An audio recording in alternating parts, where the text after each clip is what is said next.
Stay tuned as On-Call Television answers your questions about headaches. Funding for On-Call Television is provided in part by Avera is a proud sponsor of On Call on South Dakota Public Broadcasting. LARSON Manufacturing is proud to support On-Call Television as it continues to open doors for important medical information. And by the South Dakota Foundation for Medical Care, the Medicare Quality Improvement Organization for South Dakota. Additional funding is provided by Dakota Care, the Brookings Health System, Dr. Mark Bubach with Dakota Allergy and Asthma, Dakota Dermatology, Aberdeen Asthma and Allergy, the Orthopedic Institute, and Swiftel Communications. Closed captioning for On-Call is provided by the generous support of Avera, the Brookings Health System, and Fishback Financial Corporation.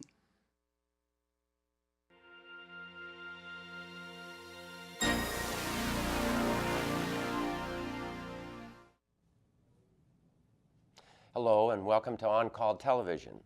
We begin tonight with a serious reminder that the flu season is indeed upon us. Yesterday, the South Dakota Department of Health reported the first death as a consequence of influenza of a Minnehaha County resident in the 70 to 79 age group. Dr. Lon Keitlinger, state epidemiologist, said that this should serve to remind us just how serious this illness flu can be and encourages us to be vaccinated. He further stated, no vaccine is 100% effective, but the annual flu vaccination is the single best way to reduce your chances of catching the flu and to decrease the severity of the flu if you do catch it.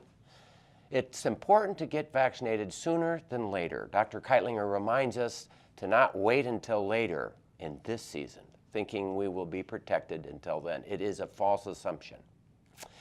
The Department of Health also reminds us to wash our hands often with soap and water or use alcohol-based hand gel, cover our mouths when we cough or sneeze, do not touch our eyes and nose and mouth after shaking hands, and stay home if we're sick. I would add that when you protect yourself with the flu vaccine, you also protect others around you who may not have an immune system that can fight the flu. It's not just about you. So please, now is the time to get the flu shot. We'll be back right after this.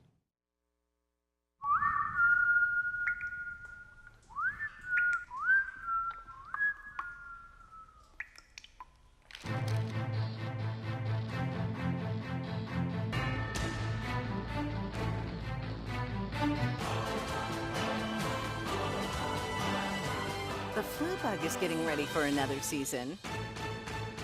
Are you? Get vaccinated, because stopping the flu starts with you.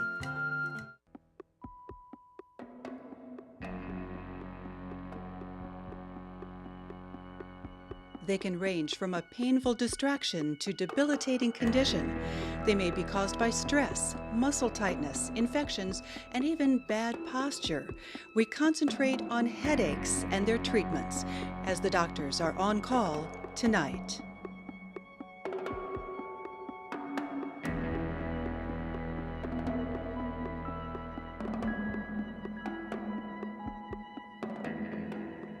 Hi. Well, our topic tonight is headaches.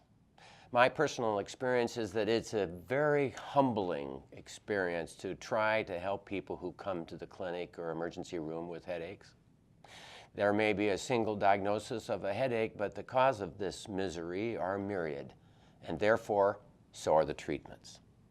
Headaches can be from vascular, arterial, or venous constrictions and dilations in and around the brain, or migraine, from muscle spasms or tension, from nerve irritation or neuralgia, from ruptured artery and bleeding within the brain or thunderclap headache, from muscle and bone injury or arthritis of the bones of the neck, or whiplash and arthritis, from infection in spinal fluid or meningitis, from infection in the sinuses or sinusitis, and the list goes on. I had one man with unrelenting headaches, which I failed to help until I sent him to the rheumatologist, and his unusual arthritis was treated with one of those new biologic medicines, and the headaches finally went away. Too often, our diagnostic tools are so very expensive, and the consequence of the extensive workup is that we still don't know a cause. And we still do not have an adequate treatment, except for mind-dulling, cover-up narcotics and anti-seizure medicines. Sometimes our treatments are worse than the headaches themselves, or the cause of the headaches. Indeed, the condition of headache is one of the most challenging in all of medicine. Tonight, however, we have regional experts on the topic. Dr. Carol Miles is a neurologist from Sioux Falls, and one who I've heard is known as the headache queen. She completed her medical training at the University of South Dakota School of Medicine in Vermilion with a residency at Fletcher Allen Health Center in Burlington. She currently practices in Neurology Associates in Sioux Falls, South Dakota. We also have a general family physician, Dr. Debra Johnston, who completed her medical training at the University of Iowa College of Medicine in Iowa City, Iowa, with a residency at Sioux Falls Family Medicine Residency Program in Sioux Falls, South Dakota. She currently practices at Avera Medical Group Brookings in Brookings, South Dakota. Welcome, both of you, to this story of headaches. Thank you. Thanks, Rick. So, Carol, what is it that made you go into neurology, and what was it that made you decide to kind of be a headache specialist? Well, that was a little bit by chance. I was going through my residency, different rotations, and I found that none of them really stuck out as definitely what I wanted to do, but all of each rotation, the neurology was the portion of that I liked. So, and my favorite class in the first 2 years was neuroanatomy. So I decided that was the way to go for me. I didn't really pick headaches so much as that picked me. When I came here, I was the only female neurologist in the area, and I think that naturally drew more females to me, and so I just gradually did more and more headache, and then the more you do, the more you're interested, the more you research it, exactly, and then you start getting more and more patients. So it sort of morphed over into that, and I like it. I'm happy that happened. I like where the road has taken me. And if you look at headaches in percentages, what percentage are women and which percentage are men? It's actually a very high percentage of people, and it's incredibly underdiagnosed and therefore undertreated, but it's about 20% of the population that has headaches of some kind. Of some kind, yeah, not necessarily migraine. And of all the headaches patients, what percentage are women? It's about 3 times more common in women. So I think they listed at about 7% of the men and 20 to 21% of the women. Wow, so it's much more common in women. And we're talking mostly migraine at that point, right? You know, it's probably mostly migraine because there's some hormonal influence to that, and with the hormonal changes with estrogen, that can trigger migraine. So it's a little bit more pronounced or more common in women. But women are also a little bit more likely to seek or to follow up with their general health care, and so therefore a little bit more likely to talk to their physician about it. Yeah, guys are not very talkative. I just suffer with this, and I don't want to be a complainer. Yeah, well, I think it's also traditionally been thought of as a women's disease too, so I think it's a little harder for men to come in just to speak about that, but it is very, very common in men and you know, also in women too, but it's certainly something that men suffer from and should be diagnosed and treated. Yeah, if you can treat it, there's a good reason to come in and be treated. Definitely, yeah. So Deb, tell me, you're a family physician, so you treat and do everything. I do a little of everything. Yeah, yep, you're exactly captain of, let's see, how do they say, master of none, but captain of everything or whatever. That's right, a jack of all trades Yes, and you master are. of none. Exactly. And you also have headaches. I do. And you want to talk about that a little? I certainly will. I had, actually in retrospect, I probably had my first migraine as a senior in high school, and I remember being on vacation with my family and being absolutely miserable with my migraine. And with my perspective now, I should have gone to the emergency room and had a lumbar puncture and everything, because it was definitely out of the ordinary. But of course, none of that happened. You were on vacation. Oh, I was complaining. I complained horribly at the time. I'm not much for suffering in silence. But the next that I remember is being in medical school, and I started getting limited ophthalmologic migraines where I'd get the aura, and I wouldn't get much for a headache after that. But I can remember taking the bus home from class and leaning my head against the window and thinking, that bicyclist should have a head. I'm pretty sure that bicyclists should have heads, but they didn't have a head. And being a typical young person, kind of ignoring the whole process until the day that it happened in an exam, and made it rather difficult to take my exam when I couldn't see the test in front of me. So then went in to actually have some attention to it. So let's explain an ocular migraine, or this story of bicyclists without heads. But you know what? We need to do the call for questions first. Any questions you have about headaches are very important to us. So do not hesitate to call in to ask. Your questions are valuable to our show and are what make up the show. So please call in your questions or comments at 1-888-376-6225. 1-888-376-6225. Or you can submit them at oncalltelevision.com and click on the questions button. We need your call. We want you to call. Call early so we can get to it. So now, again, explain this ocular headache. Ocular meaning eye. Meaning eye.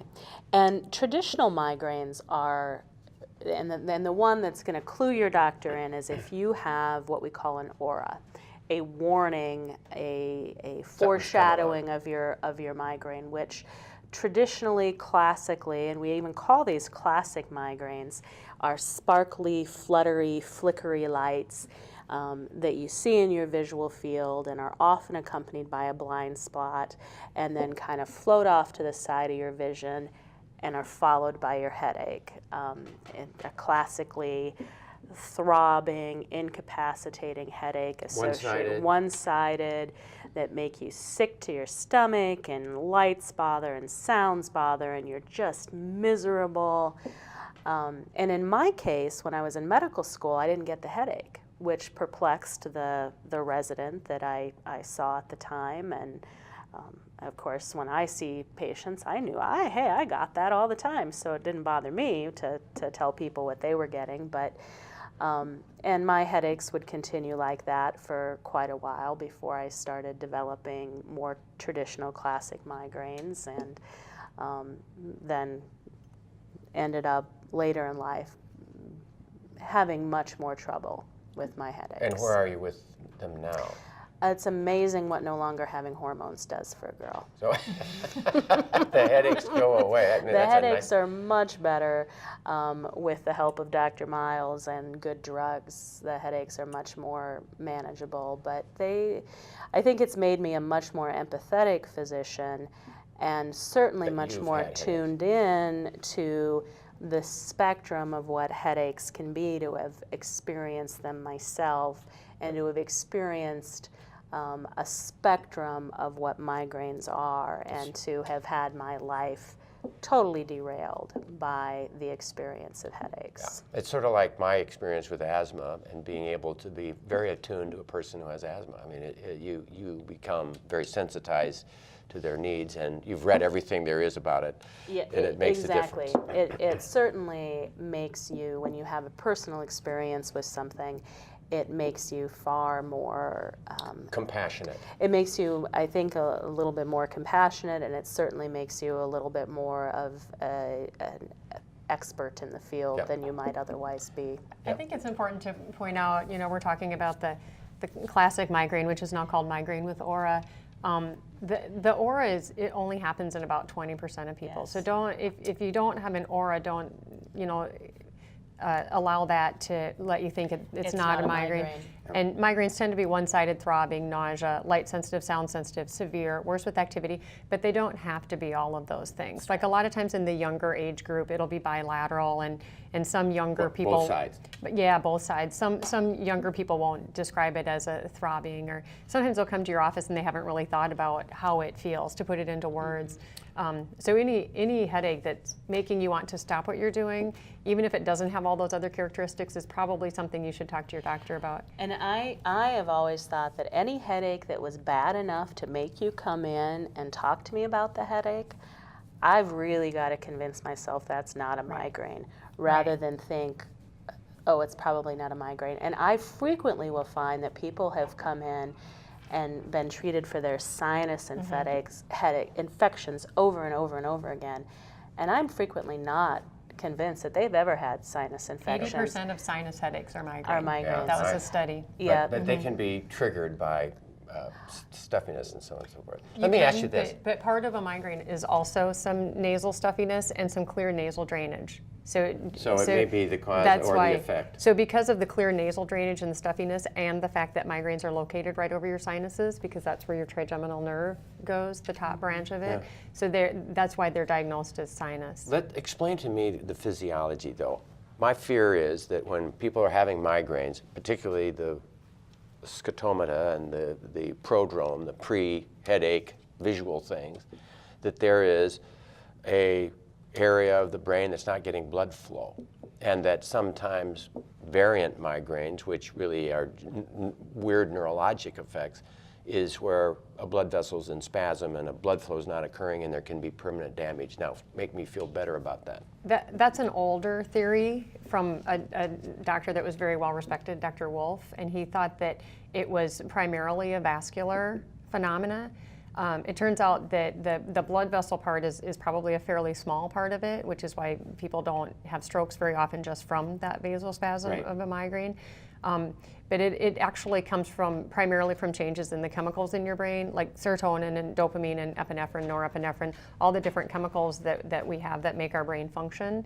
You'll get some change in the chemicals in your brain, and then that kind of slows part of your brain down, which is what the prodrome is and probably what the aura is. And then it starts your trigeminal nerve kind of firing, and that nerve is for sensation of your face. And so that's why you'll get that pain. And for some reason in migraine patients, that nerve isn't inhibited or suppressed like it would be in somebody that doesn't have migraines. And so it sort of gets into a cycle of its own of setting off this pain. So it's partly a little bit of a vascular phenomena, but really more of a biochemical kind of phenomena. Now, I know that trigeminal nerve stimulation, as you're describing, giving that facial pain, brings to mind the trigeminal neuralgia and or cluster headaches. Explain those. So the trigeminal nerve is the nerve that provides sensation to your face, and there's 3 branches to it. And so the top branch goes near your eye, and when that branch gets overactivated, that's part of migraine. But a trigeminal neuralgia is something wrong with that nerve, which is what neuralgia means, and that can be in any of those branches. And that's a little bit more of a sharp, stabbing, lightning, electric kind of feeling, as opposed to a little bit more of a dull, throbbing type pain. A trigeminal neuralgia can happen in any age group, and it tends to occur in bouts. So people will get like 3-second zingers that will happen several times, and then it'll go away and it'll come back, like with drinking hot coffee or washing your face. A cluster type headache is a little bit different, and we don't understand as much about why that happens. It's a very close cousin to migraines, and that is also on one side in that same distribution, but it's a bit of a sharper pain. Like if I have somebody come with a cluster headache, they'll say it hurts right here. They'll put one finger on it. Whereas a migraine, they'll use the whole hand, that whole side of the face. And with the cluster type headaches, they tend to get really watery in one eye and one side of the nose. So that's a good defining characteristic of that. However, there's a lot of overlap. So it's not really necessarily that they're easy to separate and diagnose, and the treatments are pretty similar. So you don't really necessarily have to separate them. Separate. Yeah. Okay. Well, nothing takes a person out of commission like a migraine headache. Migraines can be so intense that a person is unable to function normally and must schedule life and work around them. A headache can drain your energy and make you feel miserable. That's exactly what Audrey Knapp experienced during her 35 years of migraines, which were caused by monthly hormone changes. It's part of my cycle, is I suppose chemical. It, you know, is the adjustment back and forth. I don't know, it's a female thing.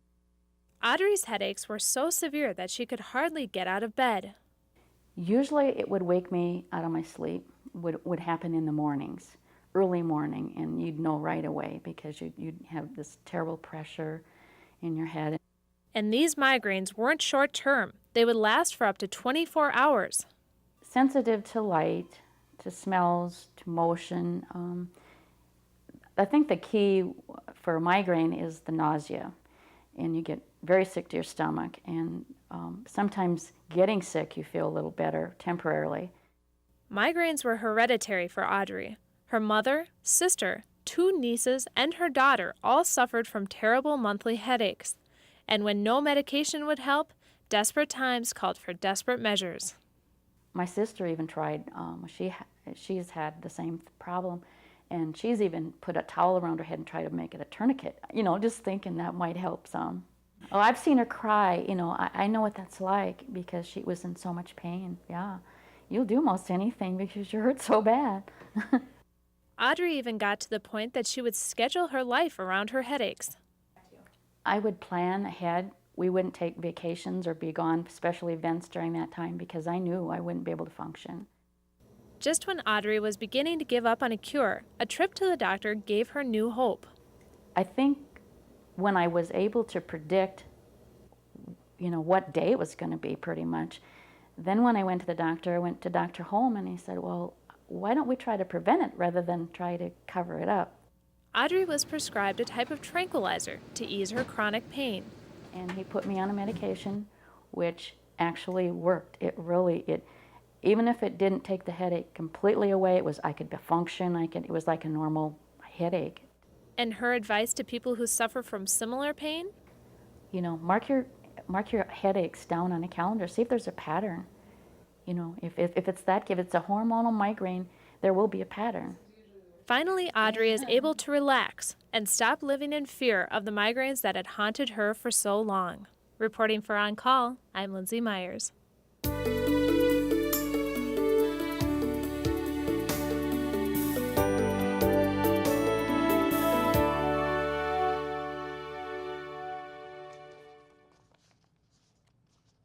Join our conversation and call in your questions or comments about tonight's topic. Call 1-888-376-6225, or you can email them to questions@oncalltelevision.com.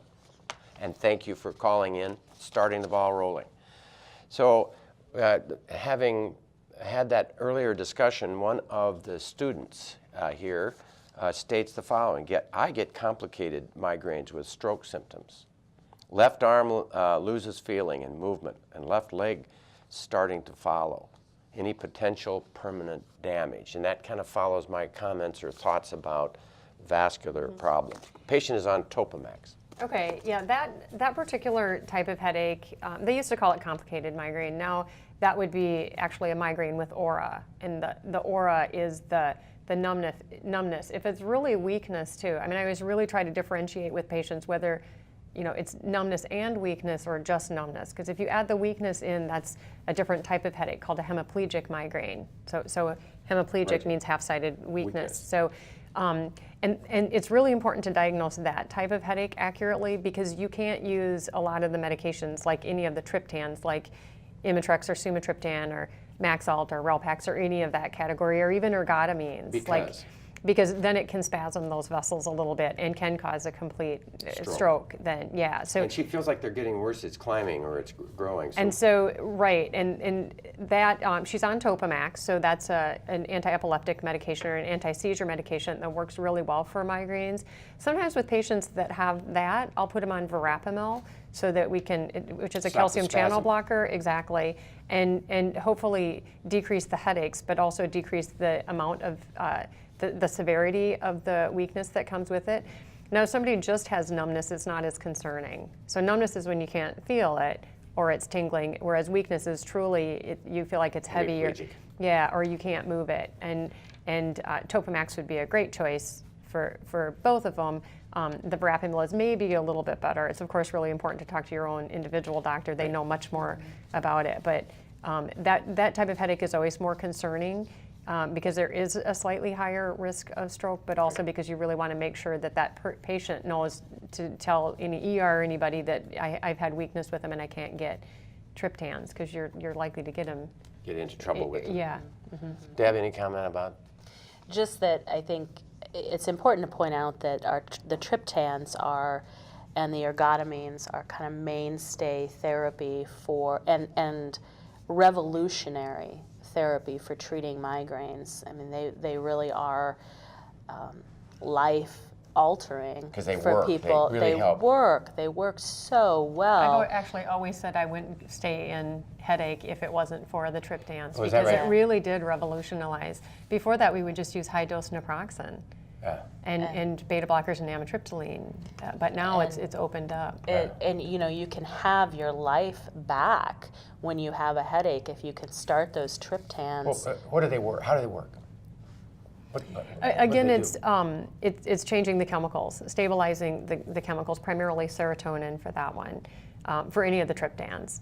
So again, the triptans would be Imitrex, Maxalt, Relpax. And some of those are Exert. generically available. Yeah. But you have different kinds. You have shots, you have nasal sprays, Yeah. you have pills. I mean, what's the difference in that? The shots and the nasal spray are a little bit faster to act than the pills. And it's really, that's like a really crucial point with migraine. You want to treat it as aggressively as you can, as early as you can, because then you can end that headache in 20 or 30 minutes rather than kind of piddling with it and letting it really get going. And then not only do you waste that whole day with the headache, but your chemicals have changed in your brain and the headache wants to come back the next day, or you have that hangover headache the next day where you just feel kind of crummy and worn out. So it's really critical to treat early and aggressively. A lot of people will put these people to sleep. They just give them something to tranquilize them that they will fall asleep. You know, a combination of a narcotic plus a sleeping pill plus a Vistaril, and they go to sleep. And then when a migraine headache person goes to sleep, the headache lets go. What's your comment to that? The benefit to that is that they sleep, and sleep is therapeutic. But there's so many better ways to treat that now, so that if you give somebody a triptan, it gets to the root of the problem and gets those chemicals back to normal and gets them back to their life, and potentially without any sleepiness. They've already had their triptans and they've gone through, I mean, I'm right. talking emergency room. Okay, so then if they've done that, if they've done a triptan and it doesn't work, my next step is usually to do something like Toradol, which is an anti-inflammatory, kind of like ibuprofen, and that in the injection form. The oral form doesn't work for headaches. So the injection form, that can work for a set-in headache, as can ergotamines, like dihydroergotamine can work once that's already really well established. But you have to be careful with those if they've already had their triptan. You have to wait 24 hours. Yeah. Yep. And so then if that doesn't work in the ER, I would probably use something like Salumedrol IV. I really like Depicon IV, which is anti-epileptic medication. Reglan, which is an anti-nausea medicine that works. I actually save narcotics till the until I have absolutely nothing else I can do, because there is some addiction potential, of course, and we watch that. But it also causes the blood vessels to vasodilate, so it sets them up for a headache the next day. Yeah. And there's been some research. There's been some research with narcotics that if you get narcotics ever, it sort of changes your pain receptors and may ramp up your pain. So I use them as very, very last, like maybe in somebody who can't use medications because they've had a heart attack or a stroke or something. It takes me a long time to get to a narcotic. But the classic migraine headache person is one who comes to the emergency room, gets a narcotic, comes back the next day, gets another narcotic. I mean, you know, there's a lot of the emergency room headaches, and this is the narcotic I get, and it's the only one that works. What's your response? Then they don't get it. I mean, if they're repeat offenders, if they're coming back, it's because it really didn't work. It's because it vasodilated them and they're coming back. I mean, if they're in a headache cycle, it needs to be treated appropriately with something that's a non-narcotic, like Salumedrol and Depicon and Reglan. We have a kind of a cocktail that we'll use. I have a list of things in the ER, and you can just kind of check box which of that combination that you want. And if I can't break it that way in the ER, then I'll admit them. and then do something more aggressive like an IV dihydroergotamine, which is harder to do, and you've got to do it in the hospital setting, and there's some people that can't get that. But basically try to clean them out. There's always going to be some people that you can't do anything else, and you do have to give them some pain relief, but with a narcotic. But I prefer not to use a narcotic, basically ever, but you can never really say never. Never say never. Yeah. The ergotamines, though, can sometimes have withdrawal headaches, right? It's a lot harder to withdraw from ergotamines than it is from triptans. Of course, Excedrin and Tylenol are really bad rebounders. Or withdrawal. Rebound headaches are a really big deal, and I see a lot of those in my office, and Explain. I'm sure you see It's a most bit of my more. Yeah, your day is rebound headaches. When we see people who have, I have a headache every single day, the first thing I think of is, how much ibuprofen, how much, particularly Tylenol, are you taking? And I'll frequently Tylenol hear, rebound That's amazing. It's huge. Oh boy, I'm taking it 3 times a day. I'm taking it 4 times a day. I'm taking it every single day. We had a patient taking 70 aspirin a day, and his stomach was still intact. He was taking 70 aspirin. So For his Mm-hmm. you can rebound from aspirin even. Well, certainly from all the non-steroidals. Any painkiller you can rebound from. So what do you do for these people? You stop those. That's number one. Well, you the give first them, thing you have to do is convince them. Well, they used to be called withdrawal headaches. Then they changed the name to rebound headaches. Then they changed the name to medication overuse headaches for the education piece, so that the person knows what they're doing. They're overusing medications. So the first thing you need to do is find a preventive medication for them so that they can come down. But interestingly, if you start a preventive medication, even if it's the perfect one, and they don't also come down on those medications, nothing will work. I always tell people, if you're going to do that, you might as well not come back, because I can't do anything. If you stop those offenders, there's a light at the end of the tunnel. It's 2 months away or 3 months away, but that light's still on. But if you keep taking the Excedrin, which I'll pick on because that's like a really big offender, and people can get it over the counter, so they can buy it, in huge amounts. Withdrawal headache, So if I'm trying different preventive medications, and they're still taking the Excedrin, it's just not going to work. So you have to do both. So you have to start a preventive and stop the medication. So what is the best preventive medicines that we have in a row? I really think you need to individualize that. And when I look at a patient and I'm thinking about starting a preventative, I'm looking at what the rest of their circumstance is. Do they have high blood pressure? Do they have low blood pressure? Are they a little depressed? Are they having trouble sleeping? Those are the kinds of things I'm looking at. I really like the anti-seizure medicines as a general rule. Gabapentin. Well, actually, Topamax. Topamax. I'm a big fan of Topamax.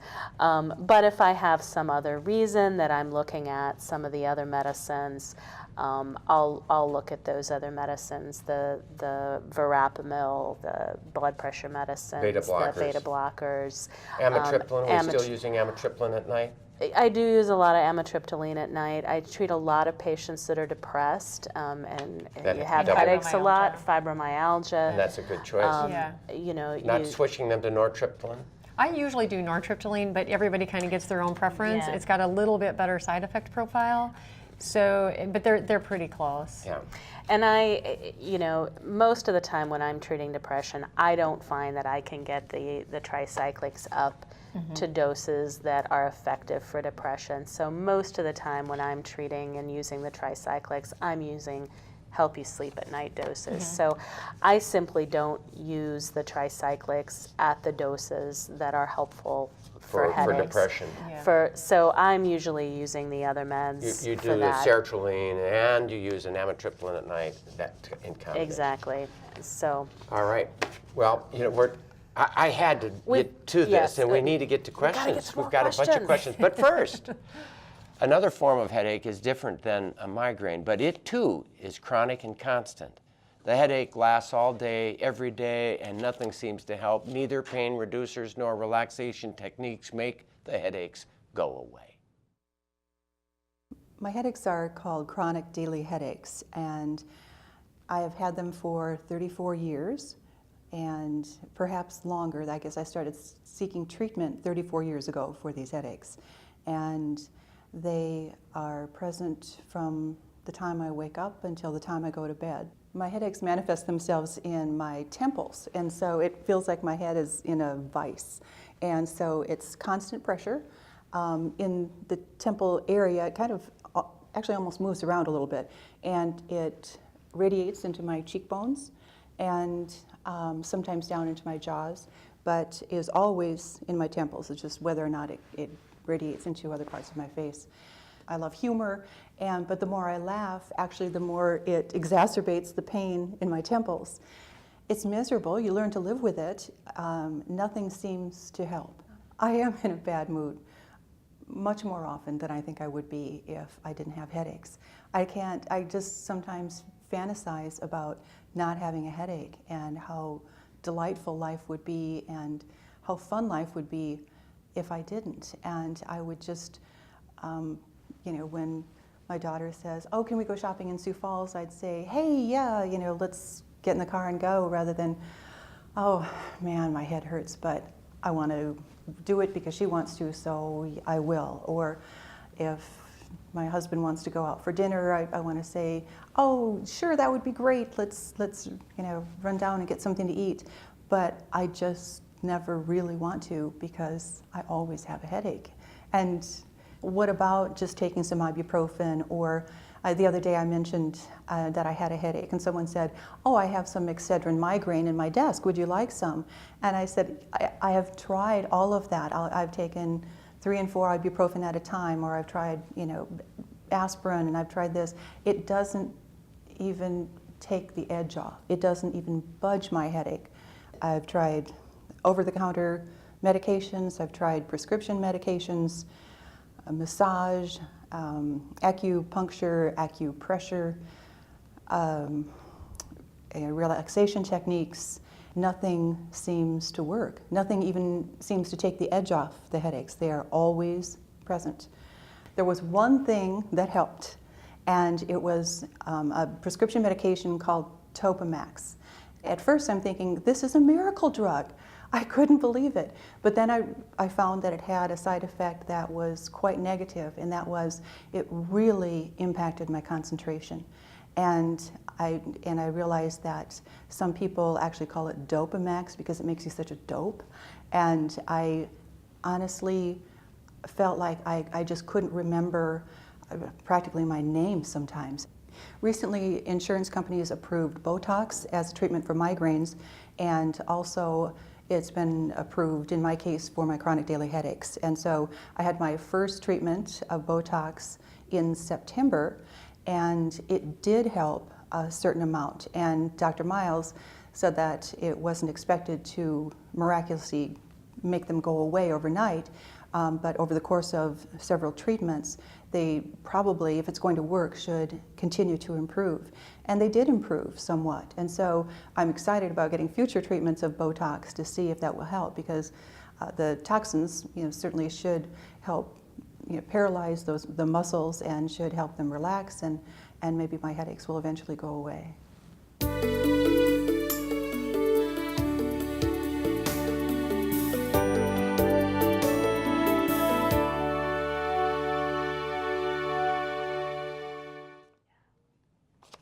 Join our conversation. Call in your questions about tonight's topic, 1-888-376-6225. You may also email them at questions@oncalltelevision.com.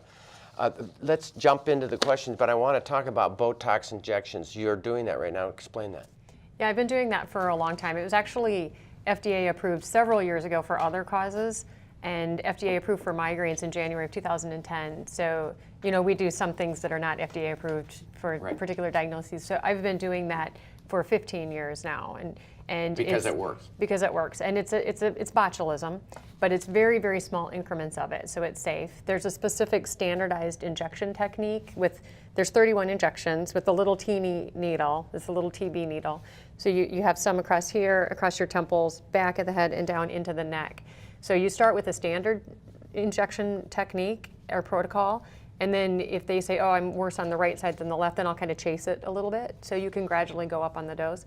It lasts for 3 months, and then all those nerve fibers grow back, and you repeat it.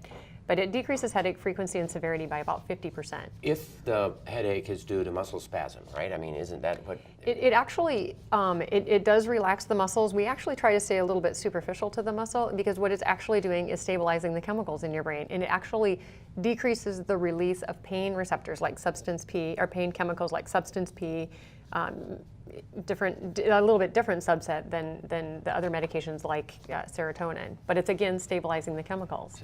Let's not get into substance P, but I want but it's expensive.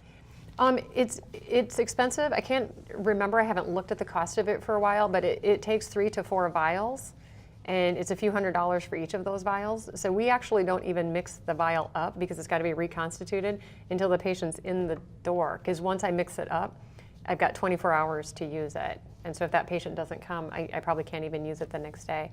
Right. But now it's covered by insurance. As long as you have at least 15 headache days per month for at least 3 months in a row, at least 8 of those are migraines, and you've tried a couple of different preventive medications. So you've gone through the route, and so, but for some, it's a great thing.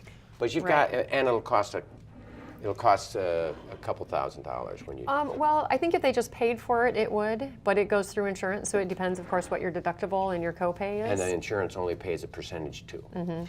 And it's also really important to realize if you're losing your life. What's that worth? What's that worth? If you're losing your life, even if it's just 4 days a month, but if you can't go to work for 4 days a month, how much is that worth? How much is that worth? Do you know that the average migraine person spends $4,000 to $5,000 every single year on medications, ER, diagnostic testing, every year?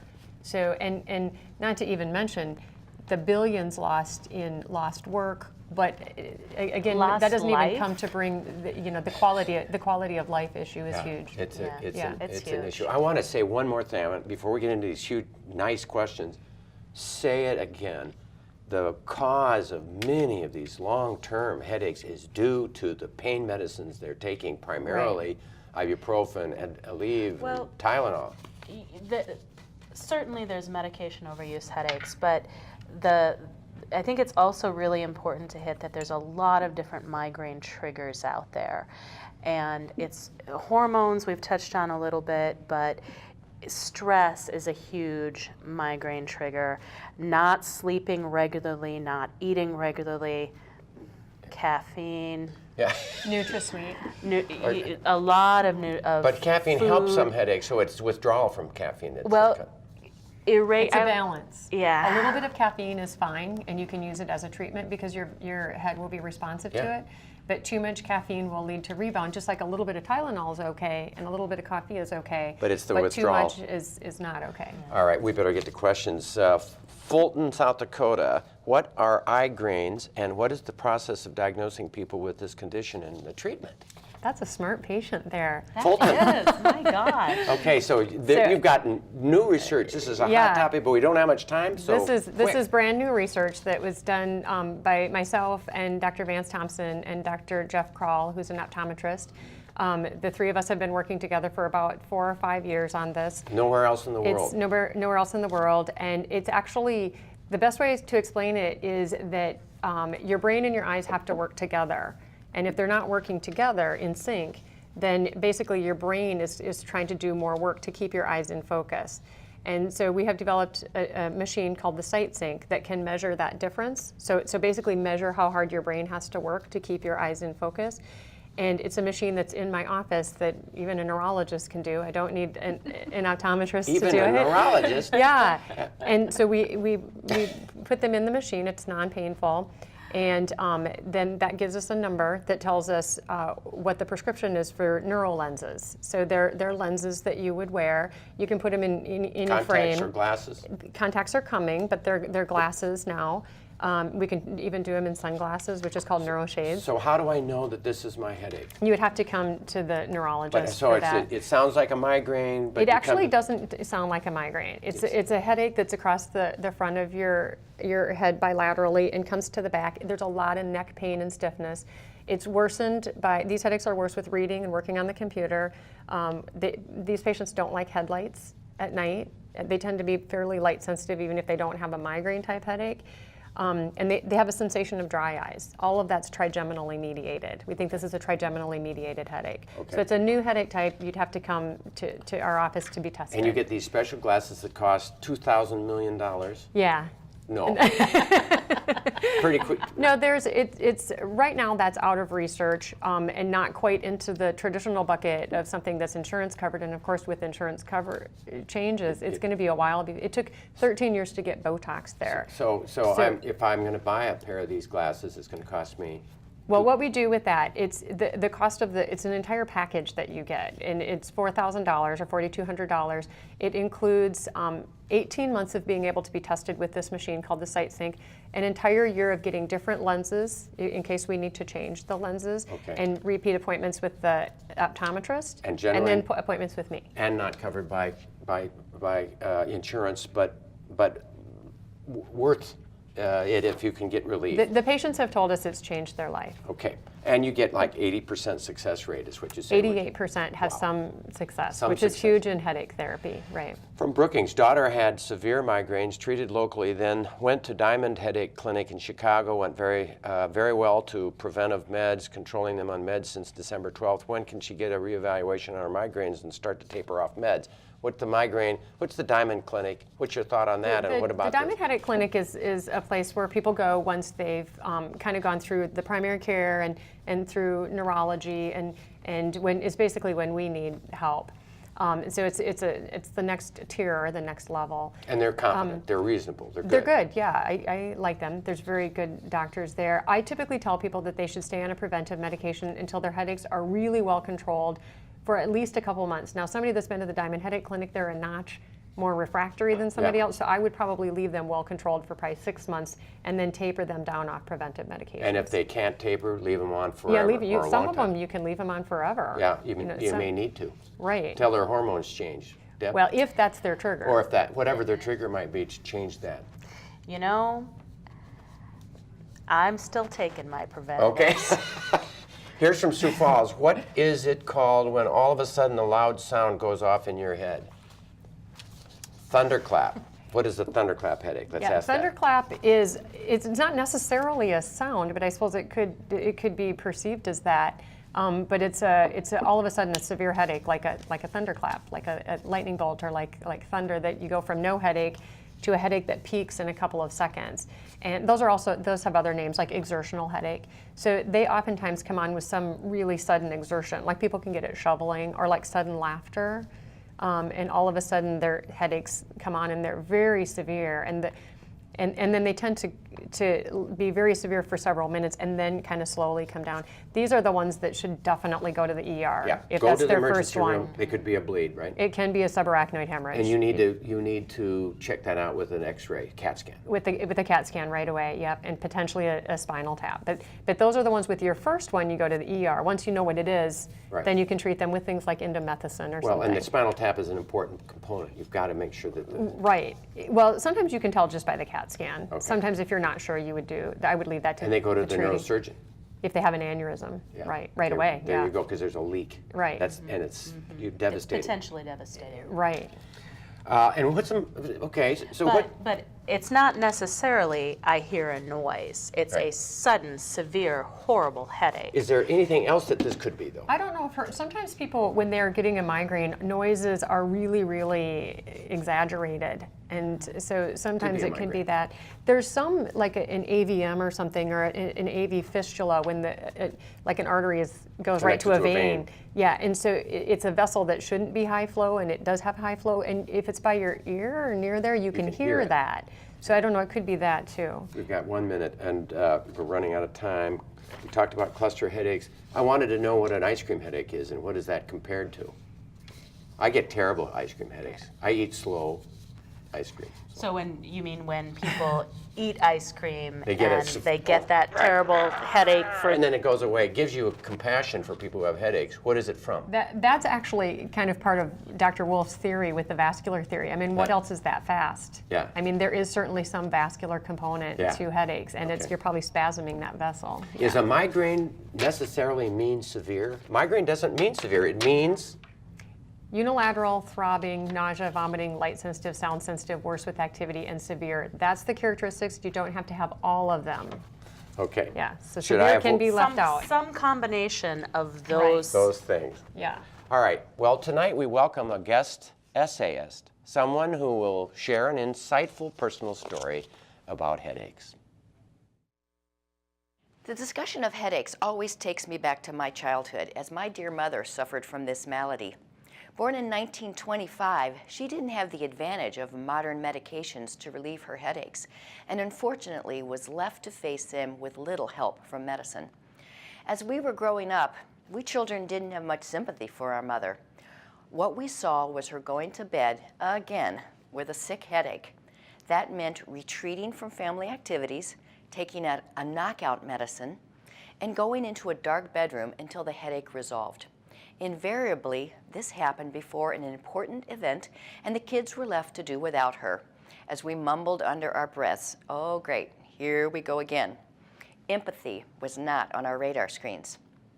As an adult, I inherited my mom's headaches, albeit I think it was a much milder form. It wasn't until our children were in their 20s when they found out that I too had headaches. I felt it was my responsibility during their childhood to shelter them from a headache-prone mom. How did I manage this? I have had the good treatment thanks to modern pharmaceuticals. I have obtained relief from headaches without having to miss out on family activities. Of course, it helped that I had a mindset that having headaches was not acceptable. As I look back, I have to say, thank you, Mom, for all the love and all you did, and having to do it while dealing with miserable and untimely headaches. Forgive me, because I didn't understand your predicament. And I say thank you to the women and men who work day after day to produce medications and other treatments to help all of us who suffer from headaches and other ailments. And thanks to the care providers who listen and provide healthful treatments. Because of your work, fewer people have to suffer like my mom.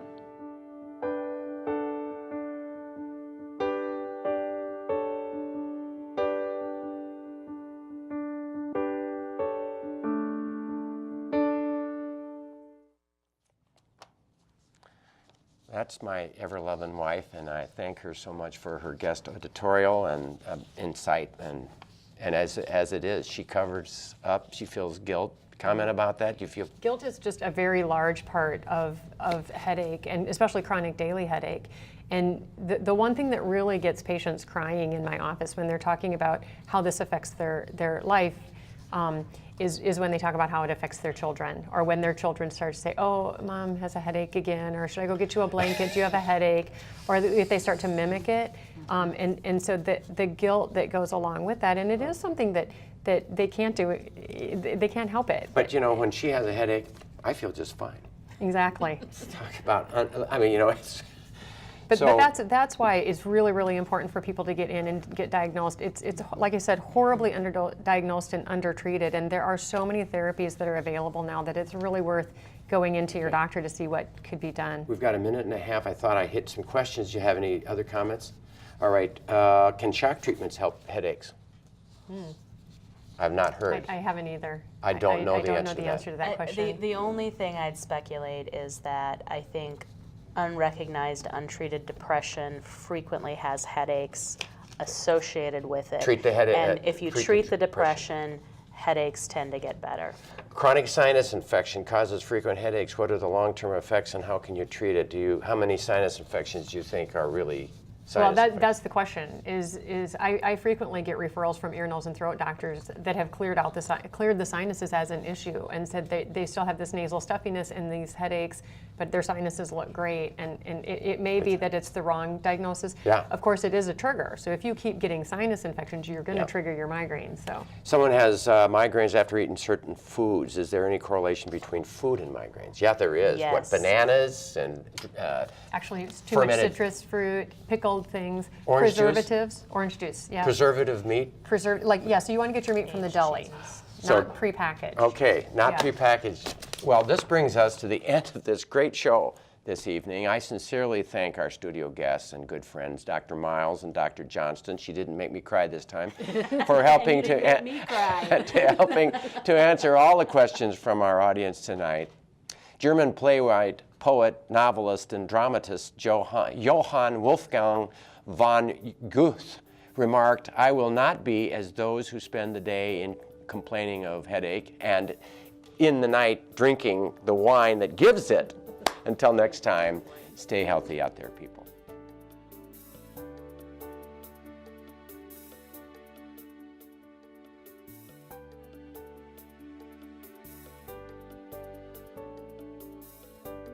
Funding for On-Call Television is provided in part by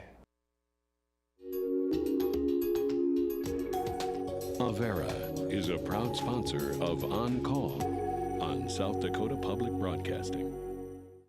LARSON Manufacturing is proud to support On-Call Television as it continues to open doors for important medical information. and by the South Dakota Foundation for Medical Care, the Medicare Quality Improvement Organization for South Dakota. Additional funding is provided by Dakota Care, the Brookings Health System, Dr. Mark Bubak and Dakota Allergy and Asthma, Dakota Dermatology, Aberdeen Asthma and Allergy, the Orthopedic Institute, and Swiftel Communications. Closed captioning for On-Call is provided by the generous support of Avera, the Brookings Health System, and Fishback Financial Corporation.